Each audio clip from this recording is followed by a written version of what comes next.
मोदी अमित शाह के खिलाफ खुली बगावत का ऐलान हो चुका है। ये तस्वीरें देखिए, सामूहिक रूप से कहा जा रहा है कि हम बीजेपी का काम अब नहीं करेंगे। क्यों कहा जा रहा है, किस लिए, और आखिरकार क्या ये बगावत अब खुद बीजेपी को भीतर तक हिला रही है? खुलकर बगावत हो रही है और खुलकर ऐलान किया जा रहा है। पहले मैं चाहूंगा कि जरा सुन लीजिए आप, और फिर उसके बाद इस्तीफों की बाढ़ कैसे आ रखी है। एक एक तस्वीर हम आपको दिखाएंगे। मसला सीधे तौर पर यूजीसी को लेकर है। यूजीसी रोल बैक की बात की जा रही है और स्वर्ण समाज से जुड़े हुए चेहरे खुलकर सामूहिक रूप से कह रहे हैं कि भैया ये लीजिए अपना पटका और अब हम काम नहीं करेंगे, बीजेपी के लिए वोट नहीं मांगेंगे, बीजेपी की रैली में नहीं जाएंगे। यानी जो सियासी रूप से जो आग थी अब घर तक पहुंच चुकी है, बीजेपी के खुद के घर तक, और बीजेपी के घर को जला रही है। कैसे, जरा सुनिए क्या कहा जा रहा है। बच्चों के साथ जब तक इंसाफ नहीं होता, समाज के साथ इंसाफ नहीं होता, दलित, शोषित, पीड़ित, वंचित वर्ग के साथ इंसाफ नहीं होता, तब तक हम भारतीय जनता पार्टी का ना कोई दायित्व लेंगे, ना ही काम करेंगे। जय श्री राम। और ये आज से ये पटका मैं उतार के रख रहा हूँ। जय श्री राम। एक नहीं बल्कि कई बयान है, एक एक करके तमाम बयानों पर हम आएंगे। ये तो सिर्फ महज पहला बयान है, लेकिन यहां पर सामूहिक रूप से सबके सामने आकर बीजेपी के नेता, कार्यकर्ता और जो ग्रास रूट के कार्यकर्ता है वो ये क्यों कह रहे हैं कि अब बीजेपी के लिए हम काम नहीं करेंगे। कमोवेश हर जगह ऐसी स्थिति क्यों दिखाई दे रही है। अब देखिए, कुछ घंटे पहले हमने आपको एक खबर दिखाई थी बीजेपी में इस्तीफों की बाढ़ की, जहां पर हमने आपको दिखाया था कि अरविंद कुमार दुबे इस्तीफा दे चुके, संतोष दुबे, भाजपा के कई नेता, देखिए आपकी स्क्रीन पर इस्तीफों की तमाम खबरें ये छपी हुई हैं।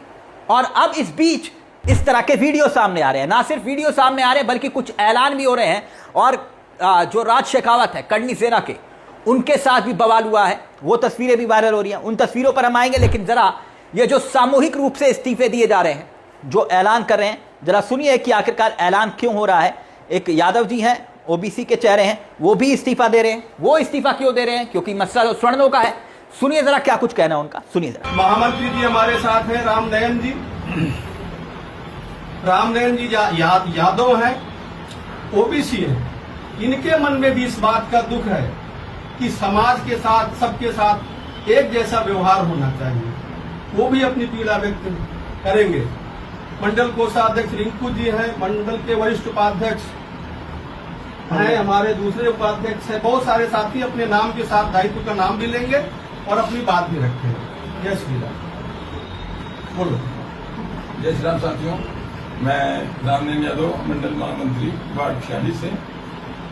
जो नई इनकी नीतियां बना रही हैं, उसकी वजह से काफी लोग, जो हमारे आपस में भाईचारा है, उसमें काफी फर्क आता है। हर इंसान दूसरे इंसान से बोलने में, सोचने में लग जाता है कि मैं इसको कुछ ऐसा ना कह दूं कि ये मेरे पे मुकदमा कर दिया, केस कर दिया। और ऐसे कानून की कोई जरूरत भी नहीं है। लेकिन सरकार के मन में क्या है, कैसे है, और इन्हीं सब बातों को लेके यूजीसी का जो आया हुआ है उस पे, और आरक्षण की वजह से, जो हम नहीं चाहते कि आरक्षण पूरी तरह खत्म हो, लेकिन आरक्षण उसको हो जो जिसको जरूरत है, जिनके जो उस लायक काबिल है, जिनकी उसको देना चाहिए।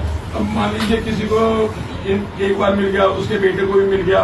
इनकी जो ज्यादा, मान लीजिए लोग ऊपर ऊंचाइयों पे हैं, बड़े बड़े नेता हो गए या किसी भी ऊंचाई वाले लोग हैं, वो उसका पूरा फायदा उठाते हैं। ना कि मान लीजिए कोई जनरल वाला है, वो अगर गरीब है तो उसको मिल ही नहीं पाता।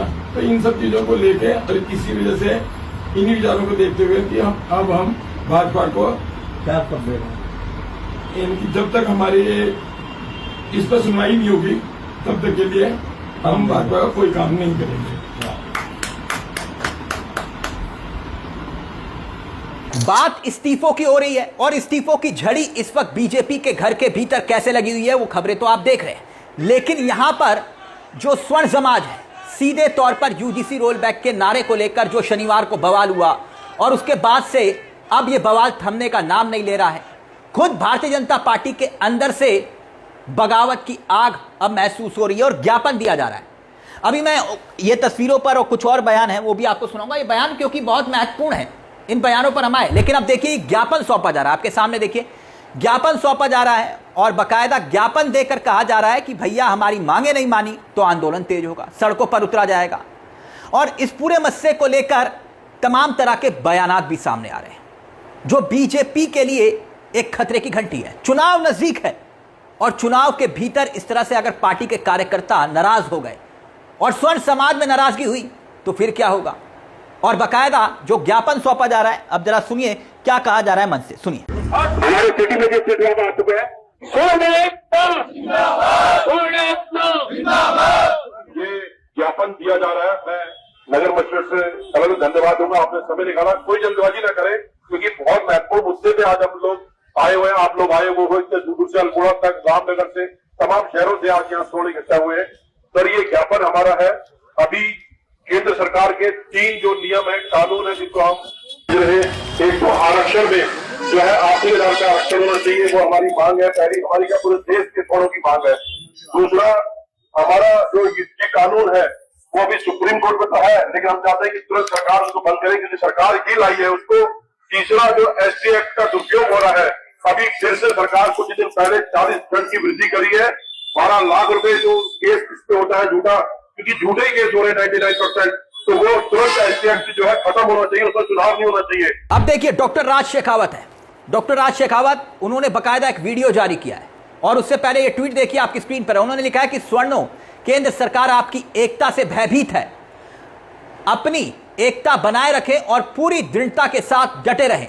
स्वर्ण पंचायत को लेकर आगे की रणनीति जल्द साझा करूंगा, शिक्षा मंत्री को जल्द घेरेंगे और यूजीसी रोल बैक करवाएंगे। यहां पर जो वीडियो शेयर किया है राज शेखावत ने, और बकायदा पुलिस दिखाई दे रही है, घेराबंदी है, हाउस अरेस्ट है, ये तमाम तरीके से रोकने की क्या कोशिश हो रही है। और फिर स्वामी आनंद स्वरूप का बयान भी सुनाएंगे, सुनिए जरा क्या है वीडियो में, देखिए। अरे 2 मिनट में नहीं घर जाइए, घर चलिए भैया, मुझे साकेत कोर्ट जाना है, मेरा वहाँ पे 3 नंबर कोर्ट पे मेरी अभी वो है, तो वकील साहब वहीं आ रहे हैं। मैं मिजारों को इंजेक्शन लगवा के आऊँगी, आप लोग घर में बैठो, घर में किसी को नहीं घुसने देना, ठीक है। और मैं अभी मुंशी को बुला लिया है, 258 नंबर चैम्बर नंबर है, प्लीज आप मत करें।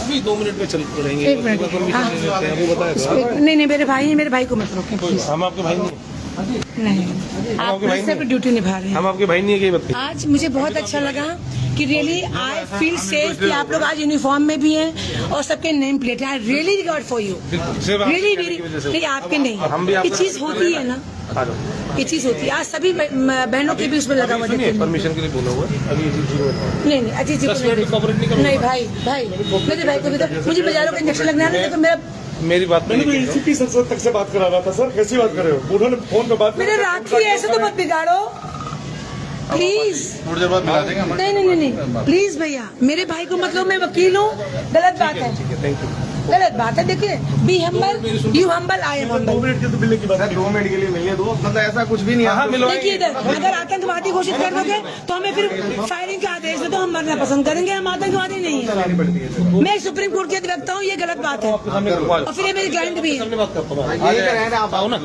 कोई नहीं छुएगा, आप छोड़, आप मेरे साथ आइए, मुझे कोर्ट जाना है, में देर हो रही है। अब स्वामी आनंद स्वरूप को सुनिए, ये कह रहे हैं कि 30 अगस्त को जो है वो समिति की बैठक होने वाली है, आगे की रणनीति तैयार होगी और आंदोलन की पूरी रणनीति तैयार हो चुकी है, स्वामी आनंद स्वरूप कह रहे हैं। और यहां पर इस्तीफों की झड़ी लगी हुई है, चंडीगढ़ से लेकर चित्रकूट तक विरोध प्रदर्शन हो रहा है, ज्ञापन सौंपे जा रहे हैं, इस्तीफे दिए जा रहे हैं।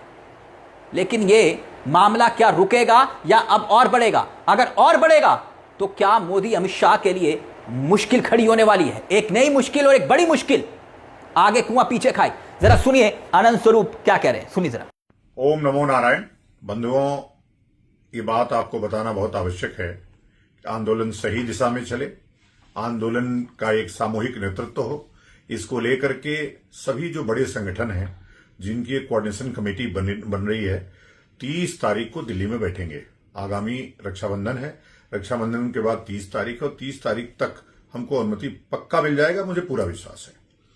तो एक तो ये बात, दूसरी ये है कि हमारे बगल में जो बैठे हैं आदरणीय शिवम सिंह जी, आप से परिचित हैं, ये इतना बड़ा आंदोलन इनके कारण ही चल पाया। वो आरएचए कुछ संयोजक हैं, इस कमेटी के भी संयोजक यही रहेंगे, ये हम सब ने सामूहिक रूप से तय किया है। खैर वादा तो ब्रजेश पाठक ने भी किया था, जिस वक्त ये आंदोलन शुरू हुआ तो डिप्टी सीएम के साथ जो है कुछ चेहरे दिखाई दे रहे थे इस आंदोलन के, हर्ष दुबे टाइप के।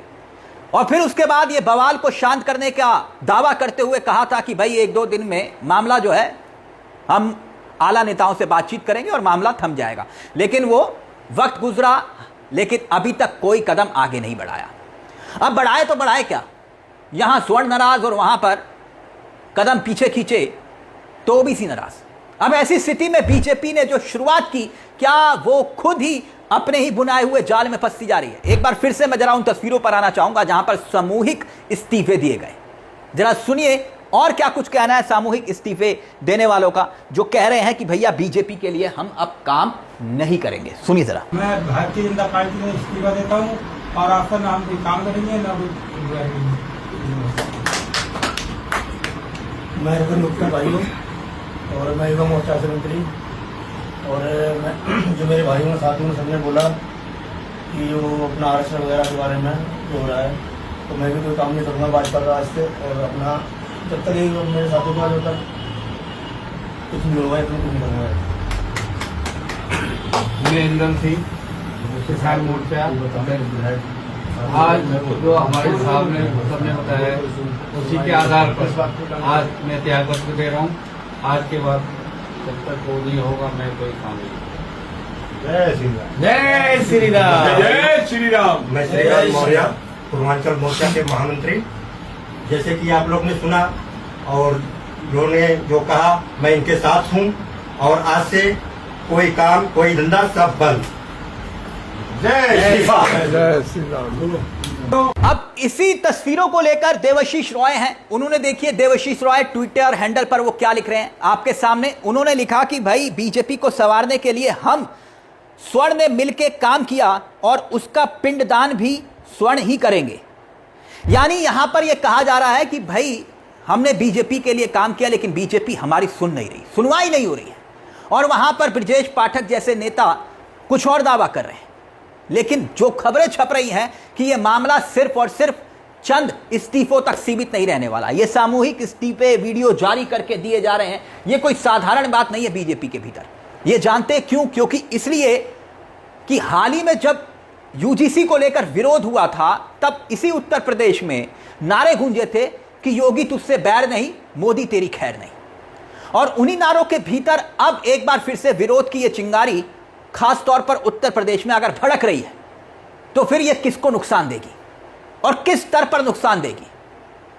और जो हालात इस वक्त दिखाई दे रहे हैं, तमाम सर्वे, तमाम इनपुट्स, एक के बाद एक उपचुनाव, बीजेपी की हार, और जो आरएसएस का खुद का अपना सर्वे है, जो खबरें भी छप चुकी हैं कि भाई सर्वे में संकेत साफ है कि स्वर्ण नाराज है। और अगर स्वर्ण नाराज हैं और अगर वो वोट ना डालें या फिर किसी विरोधी दल की तरफ वोट कर दें, तो फिर बीजेपी की सत्ता सिर्फ उत्तर प्रदेश में नहीं हिलेगी, बल्कि दिल्ली तक तो ताज हिल जाएगा। इसलिए यह सामूहिक इस्तीफों के बयान अपने आप में बीजेपी तक के बड़े नेताओं को हिला रहे हैं, जो स्वर्ण चेहरे हैं और अभी तक खामोश हैं। तो क्या आने वाले वक्त में यह सियासी भूचाल और ज्यादा तेज होगा और इसे थामने के लिए बीजेपी कुछ कर पाएगी, या फिर दोनों हाथों में लड्डू लेने के चक्कर में अपना ही घर जला बैठी है बीजेपी? इस्तीफे तो यही तस्दीक कर रहे हैं। अपनी राय कमेंट बॉक्स में जरूर दीजिएगा। मुझे तिलक चावला को दीजिए इजाजत। बेल आइकॉन दबा लीजिए। मंच आप ही का है। नमस्कार, जय हिंद, जय भारत।